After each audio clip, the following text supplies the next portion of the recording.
Salut les théologistes, j'espère que vous allez bien. Je vous retrouve aujourd'hui pour vous établir une théorie sur le chapitre 1035 de One Piece. Le chapitre 1035 de One Piece sera le dernier chapitre dont nous allons pouvoir durant les mois de décembre et durant l'année 2021. En fait, pour l'année 2021, moi je peux dire One Piece a été à son paroxysme. One Piece nous a vraiment prouvé tout son amour. One Piece nous a prouvé vraiment de grandes choses. Surtout sur le chapitre, même aussi sur l'anime. En fait, One Piece aujourd'hui, vraiment c'est très intéressant. J'espère que vous regardez l'anime. Bon, on n'est pas là pour ça, mais je suis là en fait devant vous pour pouvoir établir une théorie là sur le chapitre 1035 de One Piece. Mais avant de commencer cette théorie, un grand merci à tous ceux qui vont s'abonner sur la chaîne pour participer au développement de cette chaîne YouTube et me permettre aussi de pouvoir vous sortir des contenus vraiment qui seront vraiment très intéressants. Bon, on a trop discuté, il est temps de passer aux choses sérieuses. Le chapitre 1034 de One Piece est un chapitre qui vient conclure le combat Sanji versus Queen. Le chapitre 1035 pourrait être aussi un chapitre qui pourrait peut-être conclure le combat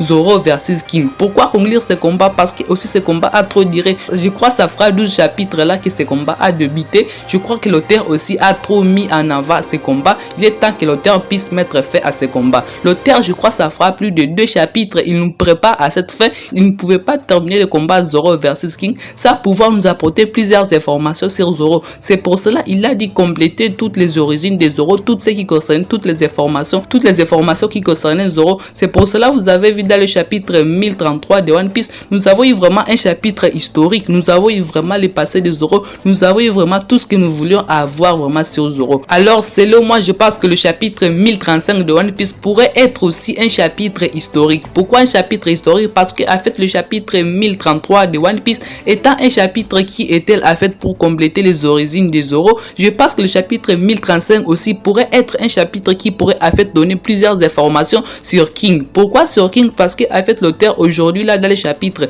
1033 de One Piece, il nous a laissé en fait certains suspens sur King. Et pour moi, je pense que le chapitre 1035 de One Piece pourrait être aussi un chapitre historique. Renoir Zoro dans le chapitre 1033 de One Piece, nous avons eu vraiment beaucoup de révélations. Nous avons eu en fait l'histoire complète de Shimotsuki. Nous avons eu vraiment une histoire très intéressante. Alors pour moi, je pense que dans le chapitre 1035 de One Piece, nous pourrions avoir en fait toutes les pièces du puzzle qui concernent en fait le Lunaria, toute l'histoire de Lunaria au complet qui nous sera narré. Tout ce qui concerne le Lunaria nous sera révélé dans le chapitre 1035 de One Piece. Mais qui peut bien nous narrer en fait l'histoire de Lunaria? Pour moi, je passerai à fait que ça peut être un personnage du gouvernement mondial. Pourquoi ça peut être un personnage du gouvernement mondial? Pourquoi? Parce que en fait, si Queen avait fait des informations au complet, il aurait pu nous les dire dans le chapitre 1033 de One Piece. Mais pourquoi nous cacher en fait quelque chose qu'il sait? Mais pourtant, nous aurait vu qu'il parlait à fait toutes les choses, tout ce qui concernait à fait le Lunaria. Il nous a dit que ça a été éradiqué. Et moi, par le terme éradication, je pressens et je me dis que en fait, le gouvernement mondial a quelque chose vraiment à avoir là-dedans. Le gouvernement mondial a dû faire quelque chose. Alors moi, je penserais que en fait, lui-même, Queen ne connaît rien, ne connaît même pas la véritable histoire. C'est pour cela il nous a rien dit qu'il combattait Sanji. Et pour moi, je pense qu'avec l'arrivée des Rob Lucci qui arrive aujourd'hui là sur Wano, il pourrait nous dire en fait, tiens, il est là, un Lunaria. Je me souviens bien de l'histoire de son peuple. On me l'a déjà raconté telle chose sur comme ça sur King. En fait, il pourrait nous dire en fait toute l'histoire qui concerne les Lunaria. Pourquoi les Lunaria ont été anéantis? Qu'est-ce que en fait le gouvernement mondial avait fait de ces personnages? Est-ce qu'il y a encore des survivants ou bien c'est les derniers survivants? Parce que dans One Piece, on dit souvent en fait qu'il ne reste plus telle chose, mais il y a en fait plusieurs choses qui existent. Il y a d'autres personnes de la race de King qui ont été raffermées sur Marijo mais qui n'ont pas été tués. Ils travaillent là-bas, attaquent des esclaves. Ils attendent aussi leur heure pour pouvoir crier vengeance, pour pouvoir se venger. Bon, on ne sait pas tout cela. Bon, moi je pense qu'en fait Rob Lucci est la personne la mieux placée pour pouvoir nous raconter et pouvoir nous révéler en fait tout ce qui concerne les Lunaria. Ici alors la question que nombreux de vous vont pouvoir me poser à zone commentaire, mais pourquoi King lui-même ne peut pas nous raconter sa propre histoire?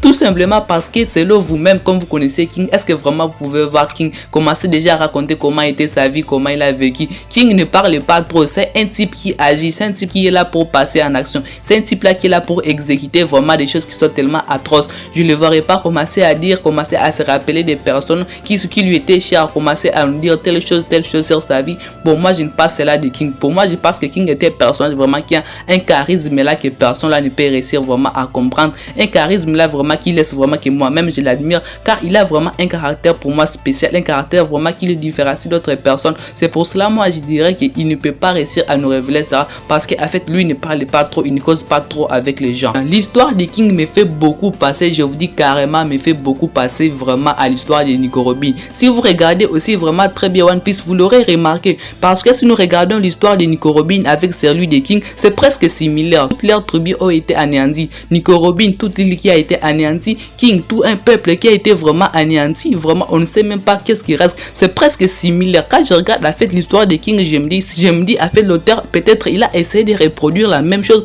mais juste à changer quelques éléments. Mais si nous regardons vraiment de près, c'est presque similaire, parce qu'il y a que King aujourd'hui qui existe. Il y a que vraiment Nico Robin Dora qui existe aujourd'hui. Donc, je pense que c'est presque similaire. Juste l'auteur a changé quelques éléments pour pouvoir nous donner à fait quelque chose d'autrement, pour pouvoir nous donner quelque chose à fait qui ressemble presque à celui de Nico Robin. Mais vraiment, pour moi, je pense que c'est similaire. Bon, j'ai trop parlé de King. Il est temps vraiment de passer à Roronoa Zoro, parce que en fait, dans le futur chapitre de One Piece, Roronoa Zoro ne va plus blaguer. Roronoa Zoro va pouvoir passer à l'action.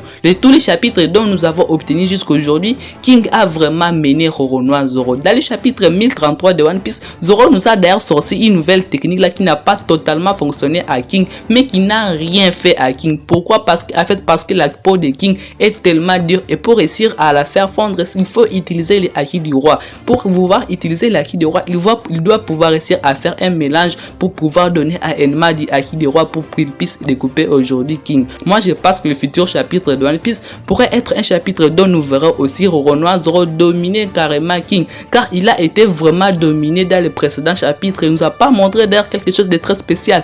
Moi je pense que dans le futur chapitre de One Piece, nous verrons aussi Roronoa Zoro pouvoir se tenir au-dessus de pouvoir nous montrer sa volonté, parce que dans le précédent chapitre, très précisément le chapitre 1033 de One Piece, Zoro nous a fait montrer sa véritable volonté. Et en fait dans ce chapitre, ce qui a été plus intéressant, c'est surtout la partie où on nous a dit en fait que les utilisateurs des épées, ils disaient qu'ils étaient maudits tout simplement parce qu'ils étaient faibles, donc ils étaient incapables de pouvoir maîtriser ces épées. Alors moi je pense que Roronoa Zoro devra maîtriser Enma, à lui souffler vraiment du fluide royal. Il pourra faire vraiment quelque chose de très intéressant et pouvoir découper la peau de King. Même s'il est très dur, rien ne peut résister à du haki du roi, et avec le P d'Enma, vraiment ça sera pour lui très facile de réussir à faire vraiment l'impossible et à bien découper King. King a assez dominé Zoro, il est temps que Zoro passe à l'origine. J'espère que la vidéo vous aura plu. En tout cas, si vous avez des idées, toutes choses qui vous passent par la tête, vous pourrez aussi me dire cela à zone commentaire. Je pourrais faire aussi une vidéo grâce à votre idée, car je ne connais pas très bien One Piece, je ne maîtrise pas toutes les choses qui concernent One Piece parce que ça ne m'appartient pas.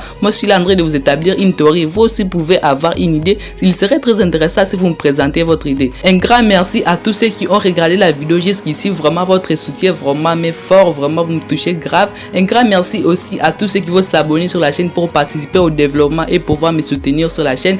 Prenez extrêmement soin de votre futur et de vos proches. Peace les bros.